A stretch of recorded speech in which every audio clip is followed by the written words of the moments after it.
viticole.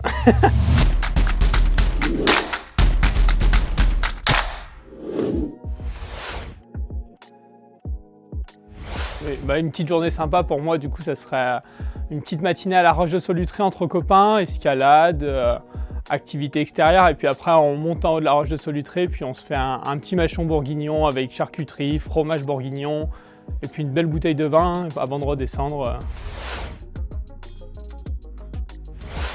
C'est un collectif de professionnels et d'institutionnels du coup qui sont forcément labellisés Vignobles et Découvertes et dont l'objectif c'est de répondre à un plan d'action annuel qu'on co-construit tous ensemble pour valoriser le no-tourisme et le rendre le plus qualitatif dans les vignobles du Jura et de Bourgogne. Tous les membres du coup labellisés Vignobles et Découvertes qui veulent développer leur offre no-touristique peuvent nous rejoindre pour travailler sur ce plan d'action-là.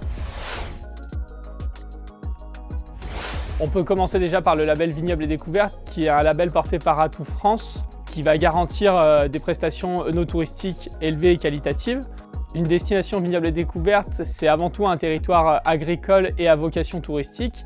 Donc le visiteur il va pouvoir simplifier la vie dans l'organisation de son séjour en ayant connaissance du coup des différentes offres et des prestataires labellisés Vignobles et Découvertes.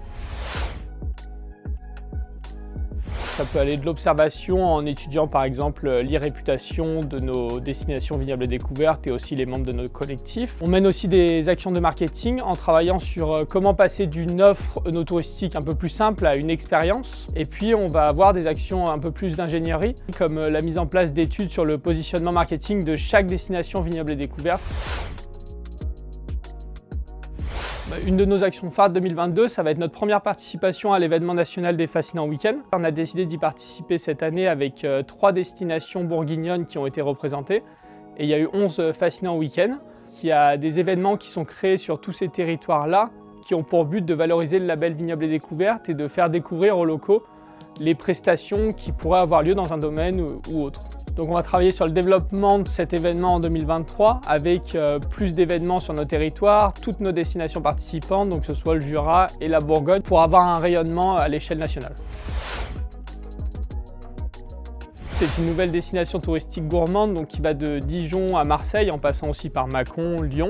L'objectif de la vallée c'est de réunir nos différents terroirs pour en faire une destination à part entière et de valoriser la gastronomie sur l'ensemble de cet axe qui suit en gros l'ancienne nationale 6 et 7 qui est connue pour le départ en vacances.